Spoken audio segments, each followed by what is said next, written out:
I am Robin Lane, and welcome back to How We Love. Today's guest is Robert Raven Kraft, a legendary fitness icon who runs no less than 8 miles on Miami's South Beach sands every day, rain or shine, sickness and health. He's done this for over 50 years. He made a New Year's resolution in 1975, and he has kept it. This remarkable streak has evolved into a worldwide phenomenon, drawing thousands of runners from everywhere on the globe to join him. And today, we dive into the incredible story of how this relentless daily ritual, plus a passion for music and songwriting, and an inspiring community, were all born on the Miami coastline. So here he is, the awesome Robert Raven Kraft. Hello, Raven. How you doing? I'm doing all right today. How are you doing? Well, I've got you on the line, so I'm doing great. Great. Tell us, so you are a phenomenon here, but before we go into that, let's go back to the early years. So you started out as you were born, okay? What was your Yes, I was. childhood like? What's that? What were the early years, your childhood like? Where, Uh, where, where did you grow up? I grew up in South Beach in the 50s, and Okay. it was very poor down here. My mom was a single mom and worked to survive, have us survive out here. And Well, that's hard. Being yeah, a it single was. parent is extremely difficult. Yeah. Yeah. So you grew up, you didn't have a lot of toys. No, I didn't. Yeah. Baseball was my big thing. What do you mean? I love to play baseball. What do you mean?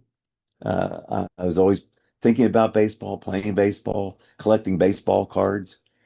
Listen, when you play baseball, because when I was a kid, the only thing my dad ever took me to was the Dodgers. So what did you play in baseball? Third base. Ah, you played third base. Yeah, and I love the Dodgers actually. What do you mean? That was my team. That was my favorite team. The Dodgers. Yeah. Yeah. So you played third base. How were Uh, you at batting? how was I batting? Yeah. But the thing is, you played third base, so you were already running. Oh no. This is as a kid. No, I don't mean that. I mean, when you're one of the things you have to do is run, right? Well, I had to run to first base if I Right. if I hit the ball hard enough. And if you see the batter drop the ball, you try to slide Uh, in, right? yeah, I bet you were good at that. I got good. I What, got are we- good what after. what ages are we talking about? What's that? What ages are we talking? Uh, from about 6, 7 on. Wow, 6, 7 on. Yeah, Okay. I was thinking about baseball all the time until I was about 15. I know boys do that. Boys are obsessional about sports. So at 15, what happened? Music, music and girls. Yes, I remember being 15. Yeah, yeah. Music, but tell me about music.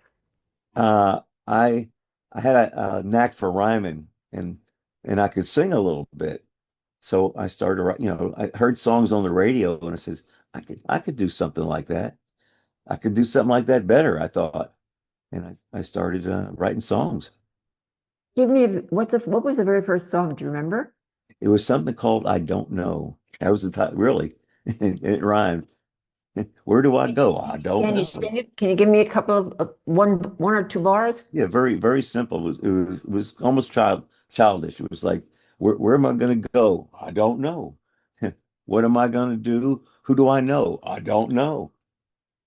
So That that's must have stuff. been how you were feeling, Robert. That's how I was feeling. I was very Yeah. very shy as a kid. Well, you didn't have a dad. I didn't have a dad. Yeah. Yeah. That's hard. Yeah, Yeah. It's harder for a boy who doesn't have a dad because if a girl doesn't have a dad, she's got a mom. She has someone to that's relate to in an that's right. enterprise place. Yeah. Okay, so let's go on. So you started, okay, so that was your first song. What happened with your first song? Oh, I put it I put it away and I still got it somewhere. When did you start actively writing music? At that age, and then I just started getting better and better. The more you do, like like anything, you get better. And I had a dream to go to Nashville. Because Nashville. Nashville. I, Why? I I like country music and I like story songs, like stuff that Johnny Cash does. And my goal was to meet Johnny Cash. And he had a TV series between 1969 and 71. And he had Dylan on. Nobody had Bob Dylan on but Johnny Cash. And I thought to myself, I want to go to Nashville and meet Johnny Cash and get some songs to him. And I did. I got a job loading trucks for about 4 months, saved my money. And late September 1970, I was in Nashville. And 2 days later, I met Johnny Cash. How'd you meet him? He had his TV show on, and I'd wait for him backstage at the Grand Ole Opry. And I talked to him every week for about 13, 14 weeks. Really? Yeah. We What? became friends. Wow. Yeah. And what happened? How did that? I will tell me more about it. Okay. Well, I always wait for him. And actually, one day, the Statler brother, his name was Harold Reed. He brings me back. He says, "There's Johnny over. Let's go talk to him," because he knew every week I'd talk to him. And then one time, I was just giving him lyric sheets almost every week. Not I didn't have that many songs, so I'd give him a lyric sheet to look at. Your music.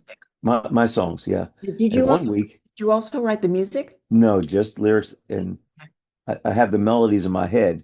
So what I do now is I put them on a tape. I tape them, and then I have my melody. But at that time, I just had the lyrics. I hand Johnny a lyric sheet, and he says to me, buddy, I'm kind of writing my own songs these days. Maybe this guy could help you." He handed the lyrics to another songwriter.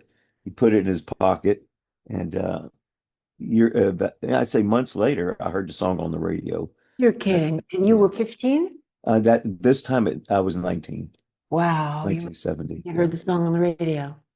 And What did that feel like? it wasn't, I didn't get credit for it. Yeah, but nonetheless, what did that feel like? Well, it feels like at first real excited, like I'm a hit songwriter. And then when I realized the other guy's name was on the song, then I felt disappointed, heartbroken. And I came back to Miami here, and I had I had crummy jobs, and I was angry, and I was drinking a little bit. Yeah, but didn't that inspire you? Didn't that say to you, hey, I know what I'm doing? It made me think that I can write songs. It Did, gave me right? confidence. Yeah. And so then what happened? Uh, I'd say I met these guys on the beach. They were boxers from the old Fifth Street gym where Muhammad Ali trained, and they'd see me every day. We became Muhammad friends Ali trained here in Miami? in South Beach, yeah, where I live. Did you ever This is meet where he him? started. And these guys were friends with him. These guys would work out with him, and they'd see Did me you ever all. meet him? I did. I've seen him. You We see? ran together one time. You're kidding. Oh Yeah, my God. accidentally. Jesus. I'm probably the only guy you'll know that ran with Muhammad Ali and LeBron James in the same lifetime. Oh my God. I did a Nike commercial with LeBron James. I am impressed, and I'm not easily impressed. All right. So these guys got me running. They says, "Hey, join us on our road work, for boxing." And I immediately felt much better, mentally, Wait a then minute. I'm physically. getting confused. Hold on. I'm getting Yes. confused. You're telling me that the guys that you met that were because you met them, they were boxers Yeah. and they were running, Well, that was their training to run. right? And that's what got you into running? Yep. They were Wow. running on the beach, and I was hanging out on the beach, and they'd see me all the time, and they said, "Hey, come on, run with us. We're doing our road work." And I said, "Okay." I tried, and I got hooked on it. I mean, I felt better mentally, physically, obviously, and then eventually spiritually. What do you mean spiritually? You just become one with nature and being out there every day. Can you describe that to me? Because I don't have a spiritual bone in my body. Well, you're out there every day in all kinds of weather, and you're in God's hands out there. Anything can happen. You know, lightning storms and hurricanes. I'm out there, so it becomes a spiritual thing. So you feel, in other words, you're telling me that you feel a part of it. Part of it, yes. So I So feel part of it. you have run in lightning storms? Oh yeah, 8 hurricanes and numerous. I mean, I would say hundreds I'm of. asking a very simple question. I'm Why? lucky. I'm lucky to be here. To be Yeah, honest. why? Why didn't you go look for shelter like most normal people? Well, I didn't want to quit. Got to keep going.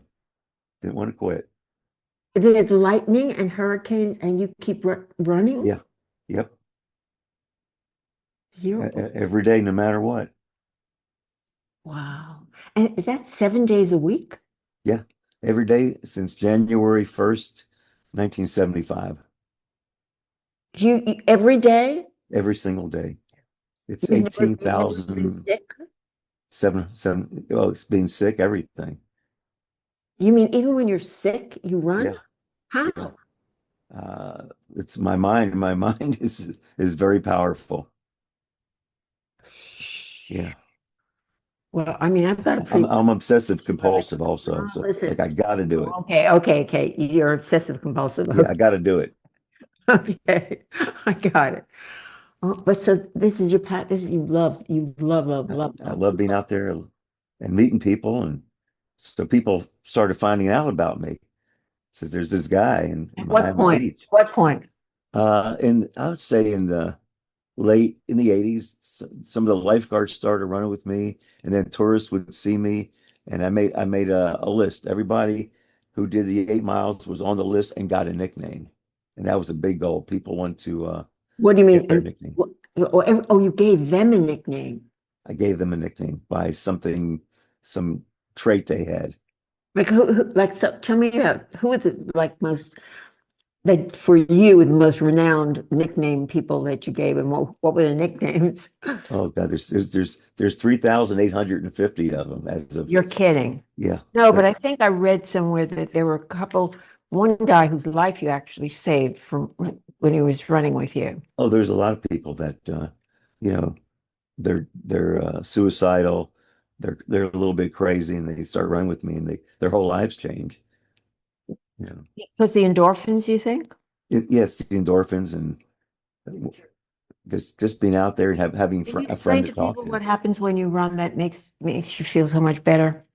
You feel so much better. But can you explain what happens to the body?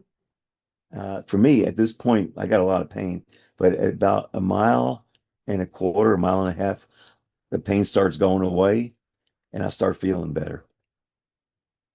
Well, whether you know it or not, Robert, and I'm sure you do, what actually happens to the in the brain is endorphins are released, and Oh yeah, endorphins are what make people happy. yeah. The endorphins kick in, and you start feeling better. Yeah. It's like And getting high. it's like getting high. Yeah, only it's in a healthy way. Yeah, and I need that high every day. Yeah. Every you do. So you're still doing it. I'm still doing it. Um, I'm going to be 76 years old in October, and I'm Oh still my God. still doing it. Oh my God. So I have remembered reading about that there were a couple of guys that you ran with that Jesus, you don't remember, you don't know who I'm talking about, whose lives you actually changed. One had been an ex-con. Yeah, yeah. There was a guy named Butcher. He just came out of prison, and he started talking to me. He remembered me when he was a kid, and I just said, "Why don't you come run with us?" And after a while, he did, and he's still running with us, and he's got friends. He's got, he's straightened his life out. He's got a job and a home, a car, girlfriend. Just coming out there and running with me. And he had been in jail. Yeah, for it was a drug thing. Yeah. Another And guy, it was then there's uh, the taxman, right? what's that? There's the taxman. Oh yeah, tax man. He was pretty straight. He had no problems. He just liked to get away from his wife a little bit out there, which, which is true. It was his escape every day to come out there. And he And was the nicest guy in the world, tax me. He died a couple of years ago. Dizzy? Did he what? Dizzy. Oh, Dizzy. Yeah, Dizzy was high school principal. He met his wife out there on the run. He's talking to this girl. Next thing I know, he's making a date, and a hurricane came through, and they stayed together during the hurricane. And next thing you know, they're married and having a child. Were you best Yeah. man? Not on that one, but I have married seven couples. That running with you. Yeah, all 14 have done the run with me. What's the largest amount of people that ran with you? When I hit 100,000 miles, which was March 29th of '09, I had about 280 that day. And What? ESPN was on the run. Almost So 300 people all running at the same time. yeah, Yeah. I What is was that? going a lot better. I was up front now. Now I'm holding up the back people. It Well, is what's what it that feel is. like? Yeah, It's it got to is be what so it is. exhilarating. Exhilarating. Yeah, Yeah. it was exciting, and everybody was.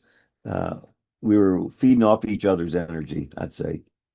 Yeah. It's got, I mean, I used to run. Oh, Yeah, I used to run. So I know how, you know the feeling. yeah, I know the feeling, but I don't know the feeling of having couple of hundred or more people running with me because I've inspired it. That's a different kind of experience Yeah. entirely. Well, mostly these days I just get a few, a handful of people. But you're still a legend here because I know people talk about you. But anyhow, Oh yeah. let me Oh yeah. ask you. So let's talk a bit about your musical Okay. career. Sure. Tell me about your musical career. Let's go back. Uh, well, my musical heroes were Johnny Cash and Waylon Jennings. And Uh, who? Waylon Jennings, I have no the idea outlaw who that music. is. You don't know who it is? Nope. Oh, okay. He's they call him an outlaw country singer. He's very similar to Johnny Cash, and they've actually recorded together. Why do they call him an outlaw? They do things their own way.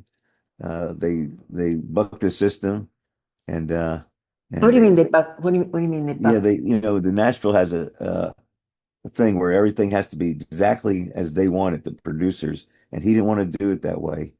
He wanted to do it on his own band, his own style, and he was going to quit unless they let him do it.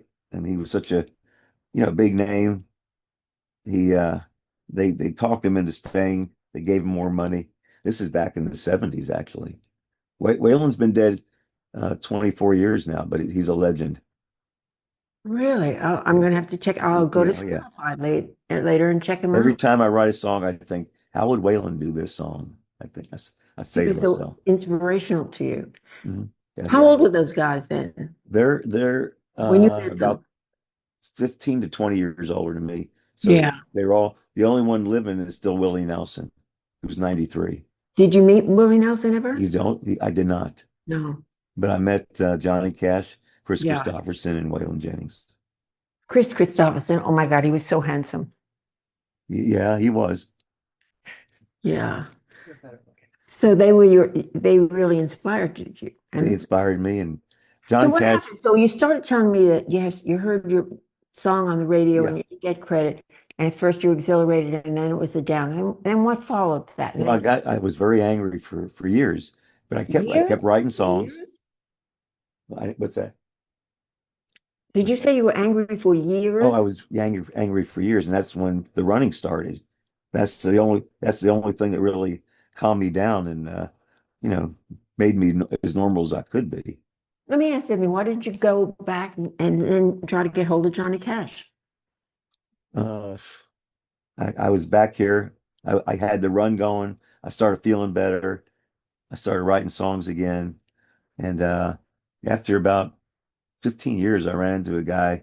He was a lifeguard, and we started doing songs. We started writing songs together and performing, having fun. Whoa, slow down.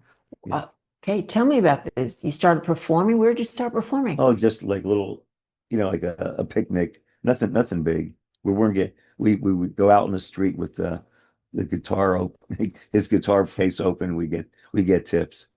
You'd go out, you became a street performer? Well, we did a little bit of that, yeah, and That's it was cool. fun. Tell me about that. And we'd make about $5 or $10 back then a day, each of us. And we had another lifeguard called the Giggler. He's a great flute player. So we're out there and we, doing stuff on the streets and And then nothing was going on. And I'm sending my songs out in cassettes and CDs to different music publishers. I did get, I think it's about 10 songs. I And got hold 10 on. songs So recorded. with those songs, you also wrote the music. Well, they came from my the melody. I wrote the melodies with, I don't know how to write music. So they just took my melody. What does that mean? I don't know that the Well, audience it means you mean because I I'd don't sing know. it on a tape player and somebody would record it and they would take my melody. So I got full credit even though I don't write music. All right. So in It's other just words, what you're saying to me, you can hear it in your head, yeah, yeah. but you never learned how to write music. Oh no. Why not? Oh, I just like to do the lyrics and come up with my own melody. I didn't want to be restricted, but maybe it's been a mistake not to learn. So you never played the piano. No, Do you play any instrument? no, just writing and And you singing. can hear the music I in could your hear head? it. I get these melodies in my head.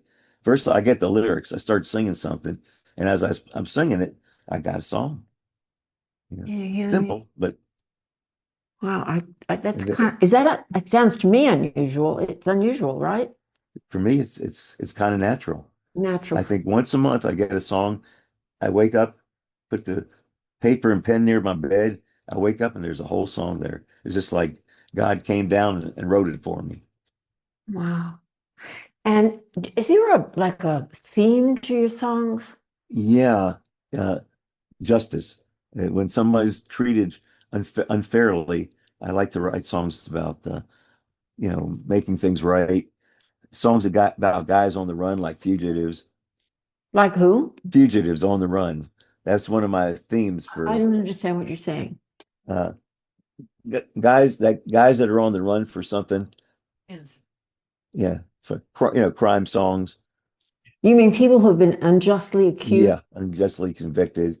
Unfairness. That's been always been a theme of mine. Unfairness. Yeah, unfairness. And Yeah. then I have funny songs I write. Let me ask you something. Do you have any idea why that has echoed in your sensibility, in your mind? I, I just Unfairness? I just don't like to see people taken advantage of. I've been taken advantage of, so it really gets me. So I write a song How about have it. you been taken advantage of? I didn't hear you. How have you been taken advantage of? Uh, Many ways. How? Besides the song getting stolen, they had a foreclosure on my home last few years. I've been going through unfair. What Just happened? What do you mean a foreclosure in your I home? have an NDA agreement. You yeah, have to stop talking. yeah. Well, they won't. I'm not supposed to talk about it, but I've had Okay. a lot of things unfair happen to me. I'm very sorry. I mean, a foreclosure in your home, that gives me chills. Uh, yeah, it sure gave me chills too. Yeah. But All so I right. So write songs about it, and I wrote 9 songs during that period about it. that's the amazing thing about creative people, how you can turn pain into art. And that was therapy for me. That was what? Therapy for me. Yes, of course, you turn pain into art. Yeah, I did. And I Yeah. got some good songs out of it. Yeah. Oh, bless you. We had so we I did a podcast about 5 years ago, and the guy had a song for an 8 series podcast, and he put a song or two every podcast. So we put it together, a 12 song album, and I did all these songs my own way. It came out great. It's called The Road Is Long. The road is long. The album. Then I got involved with a bunch of young guys. Is that album out? Yeah, Is that it's my something that our audience can listen to? yeah. The Road Is Long. Robert Raven Where is it on? Kraft Spotify, where they can listen to it. everywhere. Yeah. Okay, The Road is Long The road is long. by the Raven. Yeah. And then I got together with one of my runners. He was working for the Marlins at the time. And he was putting together a group, so he called it Raven and the Dark Shadows. That's funny because I was on a television show. I used to be an actress. I was on a Yeah, television show years ago. Do you ever remember that? Dark I do. Shadows? I do. Oh, yeah. Were you on there? Yeah, Oh Raven boy. and the Dark Shadows. That's How cool. about Robin and the Dark Shadows? So tell me something about the album. So the Raven and the Dark Shadows, is they were all like kind of dark songs, like Digging Her Grave, Back from the Oh, shit. Grave, Digging the grave? Digging Her Grave, and there's another song called Back from the Give me the Grave. lyric. Give me a few lyrics from Uh, Digging Her Grave. oh Jesus, if I remember. Marvin 214. There's one, oh wait, one's called Dracula, also. Dracula. Dracula. The lyrics were Whispers are flying, the eggs are frying, the baby's crying in the other room. You know, it's very dark. Well, everybody loves Dracula. Yeah, this is and the line is There have been so many very end says, I'm movies. Dracula hiding from the sun. What? I'm Dracula hiding from the sun. You're Dracula hiding from the sun. Hiding from the sun. That's the last line. Yeah, right. That's why you live in Miami. Yeah. I only wear black also. Do you? Is that true? Yeah. Why? I've worn black since You wear black in 1964. Miami? Yeah. I'm Raven. I wear black. Oh, the That's my Raven. that's my my logo or whatever. My All, style. you mean all your clothes are black? All my clothes are black. Wow. And my Priscilla here, she wears all kinds of colors right now. She's in, I mean, 10 different colors, I think. Tell me about Priscilla. She's the love of your life, right? She's the love of my life. Well, how did you meet? Did you meet running? Yes, we did. She was a photography professor, and I was running down to toward the pier down here at the very end, and I started seeing her taking pictures. And one day she was kneeling down, loading her camera. She was doing a real film, black and white. And there was a big storm coming. And I said, why don't you get a picture of those, storm and it was a rainbow out there too. She goes, man, get your own camera. You can't duplicate something like that. My kind of girl. That kind of girl, real tough. Yep. We started talking, and secretly she was training to do the run. I didn't know that. And on November 23rd, 1996, she did the run, threw her arms around me, said, that was a miracle. And I said, oh, you're the miracle. And we've been together. I'll go So you on. fell in love with her. That's my name. Yeah, that's her nickname. I fell in love with her. Instant, almost instant. What's that?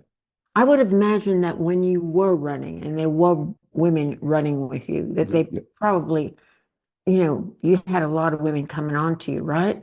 I did. Yeah, I would think so. Yeah, she thinks I still do. Is that her talking? That was her. Yeah. Put her on, put her on. Yeah. Here you go, Mom. Here. Hey, how are you?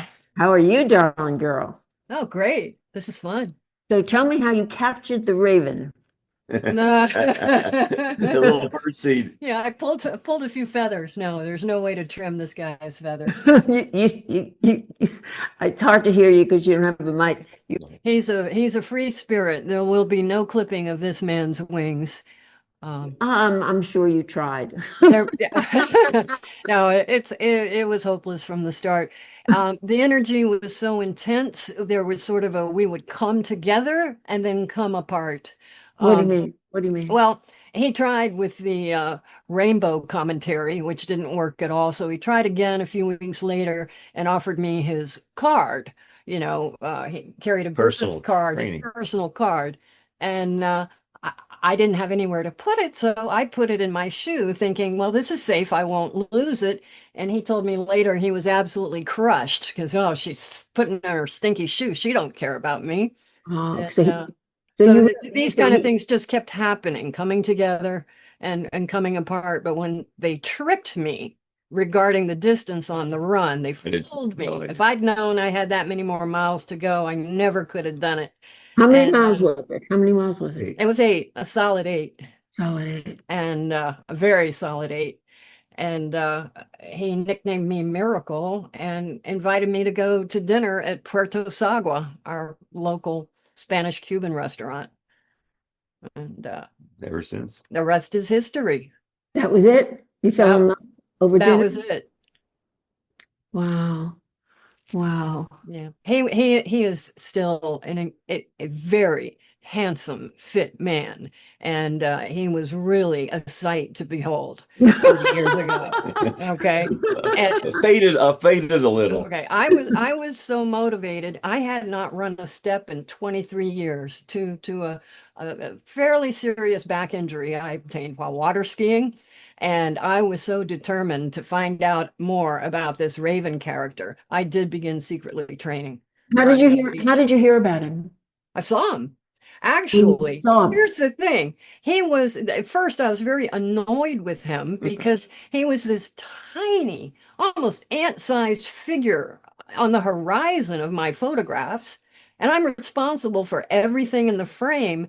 And his figure was so powerful visually, it would take over the whole picture.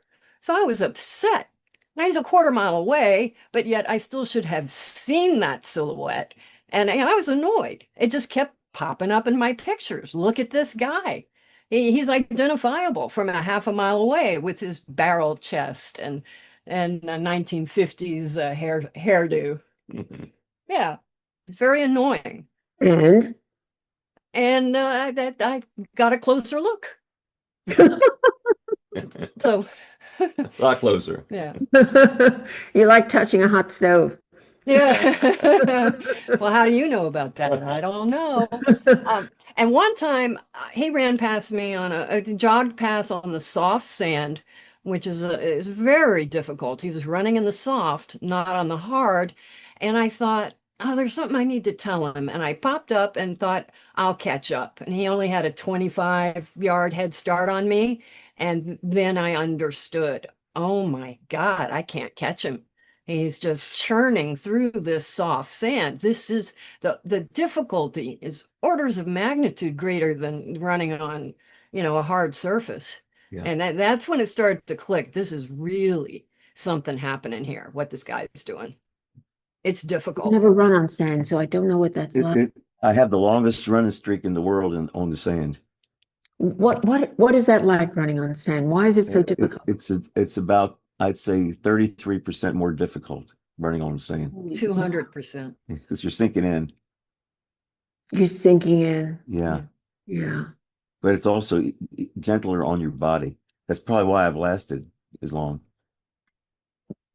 Of course. Yeah. I know because I ruined my knees running. Yeah, on the cement. I Yeah. always tell people not to. Yeah. So let's just go back again to the music that you do Okay. now, Okay. to your band. Yeah, well, Raven in the Dark Shadows, we had some fun, and there's a producer. We disagree, so I won't perform with him. But the other guys, yeah, we'll still perform, and I'm still writing songs. So you're And still together you still have a group of guys that you're together with, musicians. Yeah, we'll perform if we get an opportunity. And Oh, so it's not a regular part of your life anymore. well, I'm still writing songs. Like every month, it happens two or three songs a month I'm getting. What do you mean? Sometimes every When you day. wake up, what you told me before you wake up and there's your pencil and Yep. paper. I have the pen and paper near me, and there's a whole song sometimes through the night. I wake up, get lines, and all of a sudden I have a song, and then I go to. You're quite an unusual man. I I mean, always have been. yes. Listen, I went to the High School of Performing Arts, so I have never been around conventional people. Now I only know artists, but it's very rare that you meet an artist that's also an astounding runner. An athlete, yeah. Yeah. Every day they have a place here called Muscle Beach, about half a mile away, and the biggest, strongest guys go there, and Muscle Beach, I would imagine. yeah, I go there every day, I do pull-ups and push-ups, and we have a group, and we meet on Sundays, and they all do my workout, and I could hang in with them, still. Do you have any goals now? My goal is to still get that hit song I never got credit for, and to keep writing songs, and I'd love to record my own songs again. Hopefully there's a producer out there who would like to hear my songs and record me. So that's still it's still deep, big, Still big my passion in still my you. passion. Raven, Yes. I've introduced many high achievers, and as a former actress, I know many people that have gone on to world renown, but I have known no one that has had the honor of having a street in a major city named after them. Can you tell us about Robert Raven Kraft Way and how it came to be? Well, never in a million years did I think that it was going to happen. But some of the runners were saying, you know, you're not going to be around forever, so we want to do something for you. And they petitioned the city, and the city agreed to it. And I never thought this would happen. But four days before it happened on my birthday, which was October 17th. On October 13th, they named the street after Gloria Esteban. Well, mine was third, hers is 13th Street in front of the hotel she owns. So so I went to that to see how they did it, and see knew I had to make a speech. So I got myself prepared. To make it, that's not your favorite thing. Well, I didn't mind it. I got What was the ceremony like? That must have been exhilarating. what's that? What was the ceremony like? It had to be exhilarating. Well, the mayor and I think about five commissioners were there, and they all made speeches and praised my being a tourist attraction and bringing a lot of business to Miami Beach. And then I got up there and told my story.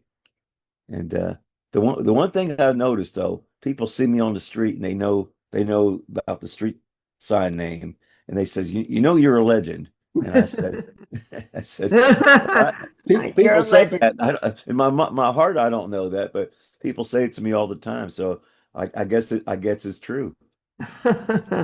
In your heart, you don't know that. In my heart, I'm just Nonetheless, let me ask you, what does it feel like when you see your name on that street?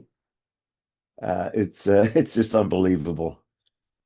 They got it on Third and Ocean. I just found out there. It's that whole street there goes all the way 3 blocks down, 2 blocks down west. So Yeah, and that's in prime Miami Beach property. yeah, it is. It's prime property. The building on the corner, I think the condos sell for 25 million. And mine was a cheap little place, when I bought it 38 years ago. I'm just so happy to be here and represent the city in a good way. You're a lucky man, you know that? I'm blessed. Every day You are blessed. You're very lucky. You've I got can go out there and run, a and lot of passions, and you've got a wonderful life partner. I do. I Yeah. do. I'm You're so grateful to one have. lucky guy. And on that note, Robert, I'm Thanks. sorry, Oh, it's all Raven. right. Okay. It's okay. Raven, I'm going to say goodbye and thank you so much for this interview. Well, thank you so much for having us. My pleasure.